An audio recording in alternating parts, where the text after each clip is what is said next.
Hakupewa fursa kuandikishwa kwa makusudi, na vile vile kwamba tume iliandikisha watu ambao walikuwa chini ya umri. Sasa hizo tuhuma zote ambazo zimetolewa na mgombea huyo ni tuhuma ambazo hazina uthibitisho, na kwa ufupi naweza nikasema ni tuhuma za uongo. Ndugu waandishi, kura ya mapema imeanzishwa Zanzibar kwanza kutokana na ripoti ya waangalizi wa kimataifa baada ya uchaguzi wa 2015, ambapo ilionekana watendaji wengi wa tume pamoja na waliokuwa wamesimamia masuala ya usalama walikosa fursa hiyo ya kupiga kura 2015 kwa sababu tofauti, nyingine ikiwa kushambuliwa na wafuasi wa vyama wakionekana kama ni mapandikizi. Kwa hiyo katika moja ya waangalizi wa kimataifa ambao walikuwa ni ISEF SADC, katika taarifa yao, katika mapendekezo yao, walipendekeza kutafuta njia mbadala kwa watendaji wa tume pamoja na wale wote wanaosimamia siku ya uchaguzi ili waweze kupata fursa ya kupiga kura, na walitoa mifano tofauti ya nchi nyingine ambazo wana utaratibu wa kura mapema. Na ripoti hiyo tunayo, mkihitaji mnaweza mkaipata kwa mkurugenzi. Na serikali baada ya kupata mapendekezo yale ikafanya kazi, ikaona kweli kulikuwa na msingi wa kuweza kuanzisha sheria ya kuweza kufanya watendaji wote na wote wanaoshughulika na masuala ya ulinzi wa usalama siku ya uchaguzi waweze kupata fursa hiyo ya kupiga kura.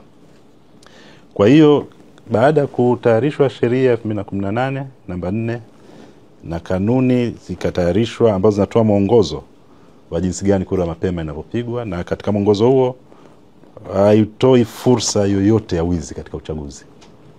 Ni utaratibu ambao umewekwa mzuri, na nchi nyingi ina utaratibu ambao kama huo, na inakuwa haitoi fursa hiyo kama ambavyo tume hizo zimeelezwa. Lakini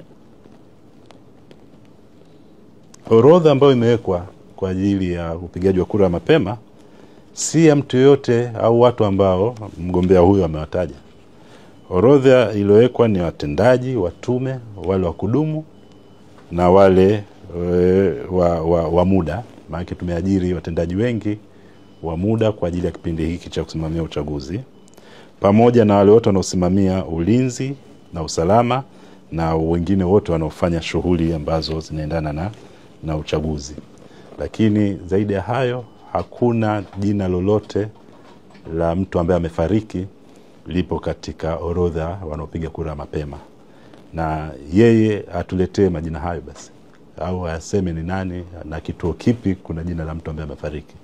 Na kiujumla majina yale ambayo tumeyaweka yapo kwenye daftari, yote ni wapiga kura, na hakuna mpiga kura ambaye yuko chini ya miaka 18. Moja ya sharti la kuweza kuwa mpiga kura ni uwe umetimiza umri wa miaka 18 na uwe na kitambulisho cha Mzanzibari. Lakini alizungumza kuhusiana kwamba tumeweka orodha, na kwa nini hatujaweka kama ilivyo kwenye daftari. La kwanza, daftari likishakuwa generated huwezi ukalitoa ukalimega vipande ili uweze kuliweka pembeni. Lenyewe linatoka kama lilivyo na ndio limewekwa katika vituo vyote. Lakini la pili, katika uchaguzi mkuu, sheria namba 4/2018 kifungu cha 39 ndio kinaelezea siku 7 kabla uchaguzi kuwekwe daftari kwenye vituo ili wananchi waweze kuangalia na kuona wenzao. Lakini katika kura mapema, kanuni ya 39 kanuni ndogo ya 5 inazungumzia kwamba msimamizi wa uchaguzi wa wilaya ataweka orodha. Kwa hiyo kilichofanyika ni kwa mujibu wa sheria na kwa mujibu wa kanuni ni kwamba orodha ndio hiyo iliyowekwa. Kwa hiyo ni utaratibu ambao tumeufuata, na ukifanya vinginevyo inakuwa umekiuka sheria na kanuni za uchaguzi. Lakini kuhusiana na tuhuma za njama za kutoa mawakala, zote ni tuhuma za uongo. Ni tuhuma ambazo wamebuni. Lengo najua wanalijua wenyewe, lakini vile vile kusema tuhuma ya kupika matokeo na yenyewe